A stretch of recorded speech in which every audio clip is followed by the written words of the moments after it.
హనుమకొండ వరంగల్ జిల్లాలకు సంబంధించినటువంటి ఆశా వర్కర్లు తమ ఆందోళన ఉధృతం చేస్తున్నటువంటి పరిస్థితి. ఇప్పటికే పెండింగ్లో ఉన్నటువంటి వేతనాలు చెల్లించాల్సినటువంటి అవసరం ఉంది. అలాగే 18,000 జీతం ఇస్తానని చెప్పి ఇవ్వకుండా తప్పించుకొని తిరుగుతుంది కాంగ్రెస్ ప్రభుత్వం అని చెప్పి ఒక ఆలోచనలు కూడా చేస్తున్నారు.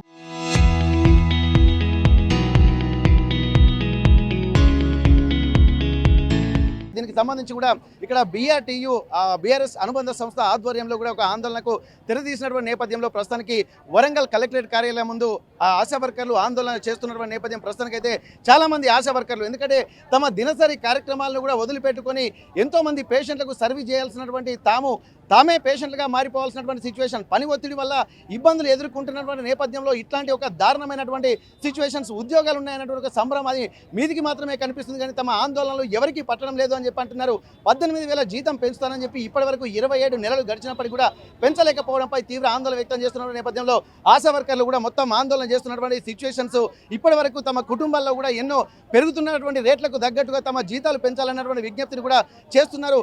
ఎన్నికల రాకముందుకు ఒక రకంగా మాట్లాడారు, వచ్చిన తర్వాత కూడా పట్టించుకున్నటువంటి నాదులే కరువయ్యాడన్నట్టు ఒక ఆందోళన వ్యక్తం అవుతున్న నేపథ్యంలో ప్రస్తుతానికి ఆశా వర్కర్లు తమ దినదిన గండంగా తమ జీవితాలు వెళ్లదీయాల్సినటువంటి పరిస్థితి వస్తుందన్నటువంటి ఒక ఆందోళన వ్యక్తం అవుతుంది. ప్రస్తుతానికి ఆశా వర్కర్లతో మనం మాట్లాడదాం, ఎట్లాంటి సిచ్యువేషన్స్ ఫేస్ చేస్తున్నారు మనం మాట్లాడేటువంటి ప్రయత్నం చేద్దాం.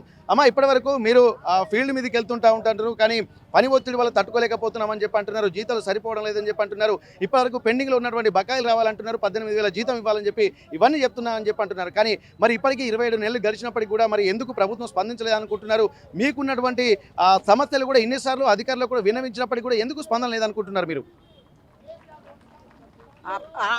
ఆడవాళ్ళని 18,000 జీతం చేస్తే ఆశా వర్కర్లు ఆడవాళ్ళే రోడ్లు పని చేస్తున్నారు కదా, కింది స్థాయి నుండే పని చేస్తున్నారు కాబట్టి మీకు అంగన్వాడీల కన్నా ఎక్కువ 18,000 జీతం ఇచ్చే బాధ్యత నాది అని చెప్పడం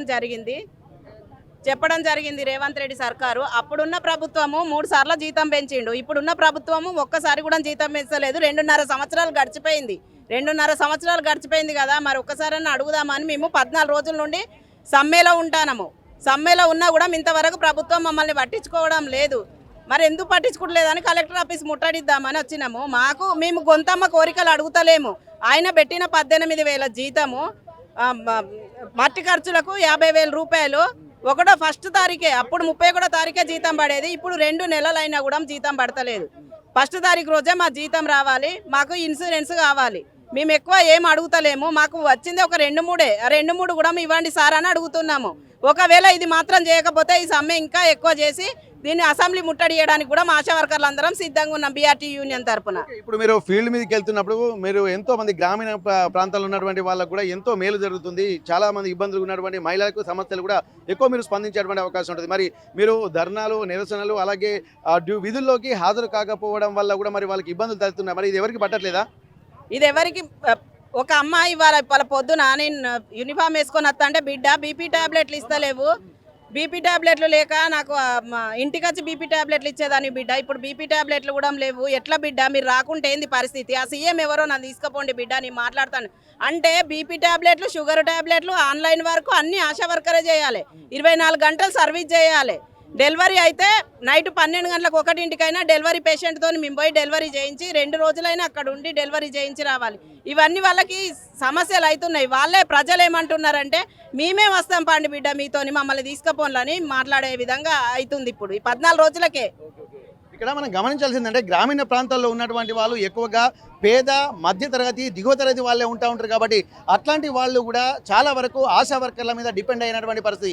ఏ మందులు ఏ టైంకి వేసుకోవాలో తెలియనటువంటి నేపథ్యంలో ఆశా వర్కర్లే ఒక ఆరోగ్యాల పరిధి ఒక జ్యోతిలా కనిపించినటువంటి నేపథ్యంలో చాలామంది ఒక మంచి వాతావరణం అయితే కనిపించింది. కానీ ఇప్పుడు ఆశా వర్కర్ల ఆందోళనతో గ్రామీణ వాతావరణంలో ఉన్నటువంటి చాలామంది ఇబ్బందులు పడుతున్నారు. ముఖ్యంగా వృద్ధులు మాత్రం చాలా ఇబ్బందులు పడుతున్నారు. ఎందుకంటే వాళ్ళు మెడిసిన్స్ వేసుకోవాల్సినటువంటి పరిస్థితుల్లో వాళ్ళకి ఏం తెలుసుకొని తెలియదు. ఆశా వర్కర్లే ఒక అమ్మలాగా లాలించి వారికి తెలియజేపేటువంటి పరిస్థితి ఉంటాయి. కానీ ఇప్పుడు ఎట్లాంటి సిచ్యువేషన్ ఫేస్ చేస్తున్నారు అన్నది కూడా వాళ్ళకు తెలుస్తుంది. చెప్పండి, మీరు ఫీల్డ్లోకి వెళ్తున్నప్పుడు ప్రతి ఒక్కరు కూడా ఒక కాన్ఫిడెంట్ అయితే ఉన్నది.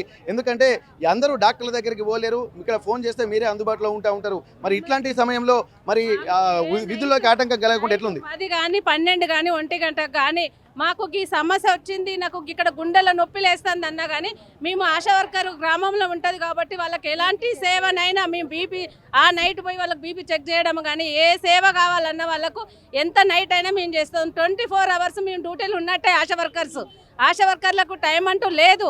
24 hours డ్యూటీలు ఉంటాను మేము. వాళ్ళకు గ్రామంలో ఏ చిన్న అవసరమైన ఆశా వర్కర్ తోటే మేము ఇప్పుడు సిస్టర్ వాళ్ళు మెడికల్ ఆఫీసర్లతోటి సూపర్వైజర్లతోటి వాళ్ళకు ఏ అవసరం లేదు. గ్రామంలో ఏ రిపోర్ట్ కావాలన్నా ఫస్ట్ ఆశా వర్కర్ రిపోర్ట్ ఇస్తేనే పైన రిపోర్టు పోతుంది. ఆశా వర్కర్ ఇప్పుడు బంద్ అయినప్పుడు ఏ రిపోర్ట్ అయితలేదు. కాకపోతే ఇప్పుడు ప్రతి మెడికల్ ఆఫీసరు అన్ని పిఎస్సీలలో ఆశాలను బెదిరియడం జరుగుతుంది. వాళ్ళు బెదిరించినా మేము భయపడం. ఇది మా కడుపు కోత. మేము ఎట్లా భయపడతాం? మేము భయపడలేము. మేము మా శాలరీ వచ్చి మాకు ఫిక్స్డ్ వేతనం వచ్చే వరకు మేము భయపడే సమస్య లేదు. అదే కోవిడ్ విషయం, కోవిడ్ వచ్చినప్పుడు మేము అప్పుడే భయపడలేదు. ఇప్పుడు ఎట్లా భయపడతాం? మేము కోవిడ్ వచ్చినప్పుడే ప్రతి గ్రామంలో ఒక ఆశా వర్కర్ లేనిది కోవిడ్ ఎవరు బతికే సమస్య లేదు. కోవిడ్ వచ్చిన వాళ్ళు ఆశా వర్కర్ వల్లనే బ్రతికిళ్ళు. ఎవరైనా తల్లి చెల్లె కానీ ఎవరైనా దగ్గర బంధువులు కూడా ఆయన కోవిడ్ పేషెంట్ దగ్గర పోయిన వాళ్ళు లేరు. ఈరోజు ఆశా వర్కర్ పోయింది. వాళ్ళకి ఎలాంటి బాధ కలగనక ధైర్యాన్ని చెప్పి ఆశా వర్కర్ వాళ్ళకి ధైర్యం ఇచ్చి నిలబడ్డది. ఈరోజు ఆశా వర్కర్ నిలబడ్డది అని అంటే ఒక గ్రామ దేవత ఆశా వర్కర్ అంటే. ఈరోజు ఆశా వర్కర్లను రోడ్ ఎక్కించుడు ఇప్పుడున్న గవర్నమెంట్కి అయితే న్యాయం కాదు. ఆశా వర్కర్లు ఇట్లా రోడ్డు ఎక్కి ఇంత ఎర్ర టెండల జీతాలు లేకుండా ఇబ్బందులు పడుకుంటా ఎంత ఒక్కొక్కరు తిండికి లేకుండా మస్తు ఇబ్బందులు పడతారు. ఒంటరి మహిళలు ఉన్నారు. ఇట్లాంటి వాళ్ళని ఇంత ఇబ్బంది పెట్టుడు అయితే ఈ గవర్నమెంట్ చేయడము కరెక్ట్ కాదు. ఇదివరకే మేము హెల్త్ మినిస్టర్కు లెటర్లు కూడా ఇవ్వడం జరిగింది. సీతక్క కూడా లెటర్ ఇవ్వడం జరిగింది. అప్పుడు మేము మాట్లాడతామమ్మ కొంచెం టైం ఇవ్వండి అన్నారు. 25 నెలల టైం ఇచ్చినాం. ఇప్పటి వరకు కూడా వాళ్ళు మా సమస్య సాల్వ్ చేసింది లేదు. ఇప్పుడు మేము అందరం బజార్ ఎక్కినాం. ఇప్పుడు మాత్రం మేము ఊకునేది లేదు. అసెంబ్లీ ముట్టడి చేయడమే. ఇప్పుడు చాలా మంది పేషెంట్లు కూడా ఊళ్ళలో ఉన్నారు. ముసలి వాళ్ళు చాలా ఎక్కువ ఇబ్బంది పడుతూ ఉంటారు. ఎవరిని అడగలేరు. ఎందుకంటే కొందరు ఇప్పుడు మేము నా ఏరియాలో నాకు 152 మంది బీపీ షుగర్ పేషెంట్లు ఉన్నారు. 152 మందిలా నేను ఇప్పుడు 15 రోజుల నుండి సమ్మెలో ఉన్నా. ఇప్పుడు వాళ్ళకు టైంకు బీపీ షుగర్ టాబ్లెట్స్ ఇచ్చే వాళ్ళు లేరు. ఇప్పుడు సిస్టర్లకు వాళ్ళ ఇల్లు ఎక్కడో సిస్టర్ల వాళ్ళకు తెలియదు. కొంతమంది సిస్టర్లకు తెలుసుకోవచ్చు, కొంతమందికి తెలియదు. ఇప్పుడు ఆశా వర్కర్ ఇప్పుడు బంద్ అయినప్పుడు కానుండి వాళ్ళు టాబ్లెట్లు కొనుక్కొచ్చుకోలేక ఇబ్బందులు పడతారు. మేము సమ్మెలో ఉండడం వల్ల మేము ఇవ్వలేకపోతున్నాం. వాళ్ళు చాలా ఇబ్బందులు పడి అవ్వ నువ్వు ఎప్పుడు వస్తావు అవ్వ నువ్వు ఎప్పుడు వస్తావు అని మమ్మల్ని అడగడం జరుగుతుంది. అమ్మ మా జీతాలు వస్తలో మీకు ఇట్లాంటి పరిస్థితులు ఉన్నామని చెప్పడం జరుగుతుంది. అట్లాంటి వాళ్లకు మేము ఇట్లా ఇబ్బంది పెడతానేమో అని మాకు కూడా కొంచెం బాధాకరమైన విషయం. కాకపోతే మా గురించి కూడా మేము ఆలోచించుకోవాల్సి కాబట్టి మేము ఈ సమ్మెకు చేస్తున్నాం. ఇంత ఇబ్బందులు కూడా గురి చేస్తున్నటువంటి నేపథ్యంలో కూడా రేపు గ్రామాలలో ఎట్లాంటి సిచ్యువేషన్ నెలకొంటున్నాము? ఇప్పుడు ప్రస్తుతానికి అందరూ కూడా ఒక అయోగ్యమయమైనటువంటి అనారోగ్యమైనటువంటి వాతావరణంలోకి వెళ్ళిపోయేటువంటి అవకాశాలు ఉంటుంది. ఇప్పుడు సిచ్యువేషన్ బట్టి చూస్తుంటే మీకు ఎట్లా అనిపిస్తుంది? ఇదంతా బీపీలు కానీ షుగర్లు కానీ వాళ్ళకి మేము టెస్టులు చేస్తాం. మేము వ్యాక్సిన్లు కానీ డెలివరీ కేసులు కానీ మేము లేకుంటే అక్కడ ఎలాంటి పనులు జరగవు. అందుకోసమే మేనిఫెస్టోలో పెట్టిన 18,000 రూపాయలు మాకు ఇవ్వాలి. ఉద్యోగ భద్రతను కల్పించాలి. ఒక ఆశ చనిపోతే మట్టి ఖర్చులకు 50,000 రూపాయలు ఇవ్వాలి అని కోరుచున్నాము. ఇంత ఎండల మమ్మల్ని గోస పెట్టుకుంటూ రేవంత్ రెడ్డి సార్కు న్యాయం కాదు ఇది. మేము న్యాయమైన కోరికనే కోరుతున్నాం. అన్యాయమైన కోరికలేం కోరట్లేము. మేము ఒక్కొక్క ఆశకు 1000 పాపులేషన్ కంటే ఎక్కువ ఉన్నది. 3,000 పాపులేషన్ ఉన్నది, 5,000 పాపులేషన్ ఉన్నది. విలేజ్లలో ఒక 1000 జనాభాకు ఒక ఆశ అని తీసుకున్నారు. కానీ అట్లా లేదు. కరోనా నుంచి కానీ ఏ చిన్న సమస్య వచ్చినా కూడా ఆశలు చనిపోయారు. అక్కడ ఆశలను తీసుకోలేదు. ఎవరిని కూడా తీసుకోకుండా ఉన్న ఆశలతోనే వర్క్ చేయించడం జరుగుతుంది. ఆ ఒత్తిళ్ళు కూడా మేము గురవుతున్నాం. మేము ఇట్లాంటి సమస్యలు ఇంకా చెప్పుకుంటూ పోతే చాలా ఉన్నాయి మాకు. అదే కేసీఆర్ ప్రభుత్వం మాకు 3 సార్లు పిలిచి మాకు సాలరీ ఇచ్చింది. 1,500 మాకు 2,000 సాలరీనే ఉండే మాకు. అట్లా కాకుండా మేము 9,900 మేము తీసుకుంటున్నాము. అది కాస్త మేము గెలిస్తే మీకు 9,900 నుంచి 18,000 రూపాయలు చేస్తామని రేవంత్ రెడ్డి సార్ గారు మాట్లాడడం జరిగింది. మేనిఫెస్టోలో పెడుతున్నా మీకు నేను ఇస్తా నేను గెలవగానే అన్నాడు. గెలిచి 2.5 సంవత్సరాలు అవుతుంది. ఇంతవరకు మాకు ఇచ్చింది లేదు సార్. అందుకోసమే మేము మీరు ఇచ్చిన మాట ప్రకారమే మాకు ఇవ్వండి అంటున్నాము. మేమేమి సార్ను కావాలని పోయి అడగలేదు. అందుకోసమే మేము రోడ్ ఎక్కినాం. మేము రోడ్ ఎక్కి అడుగుతున్నాం మేము సార్ను. మేము ఇక్కడ గమనించాల్సింది ఏంటంటే ఇప్పుడు ఆశా వర్కర్లు చాలా ఇబ్బందికర వాతావరణంలో ఉన్నారన్న దాని మీద వీళ్ళు చెప్తుంటే అర్థమవుతుంది. ప్రతి ఇంటింటికి కూడా వాళ్ళ ఆశా వర్కర్ల యొక్క సమస్యలు అందరికీ తెలుసు.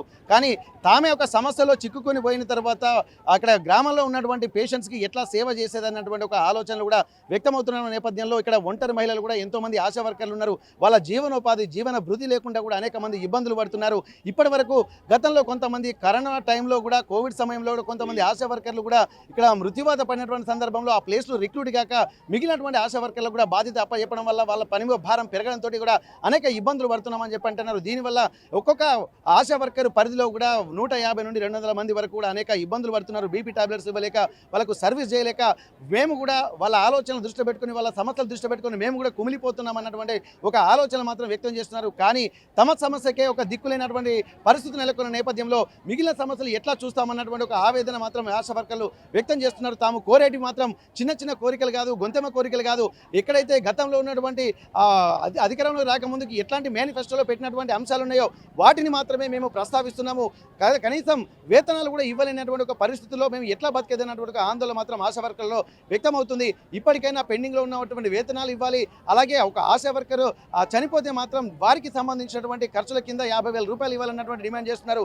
అలాగే ప్రతిసారి నెలసరి వేతనం మాత్రం ఇక్కడ 18,000 ఇవ్వాలన్నటువంటి డిమాండ్ మాత్రం వ్యక్తమవుతుంది. ఈ డిమాండ్లకు మాత్రం ఒక పరిష్కారం చూపించకపోతే మాత్రం ఖచ్చితంగా రేపు రాబోయే రోజుల్లో అనేక పరిస్థితులకు దారి తీసేటువంటి అవకాశం ఉంటుందన్నటువంటి ఆందోళన వ్యక్తం చేస్తున్నారు. ఇప్పటికే గ్రామంలో ఉన్నటువంటి అనేక మంది పేషెంట్స్ పడుతున్నటువంటి ఇబ్బందులు కూడా తాము చూడలేక వేదన అనుభవిస్తున్నామన్నట్టు కూడా ఆవేదన కూడా ఆశా వర్కర్లో వ్యక్తమవుతున్నటువంటి పరిస్థితి. వరంగల్ కలెక్టరేట్ నుండి కెమెరా పర్సన్ వంశీతో వెంకటరత్నం, RTV వరంగల్.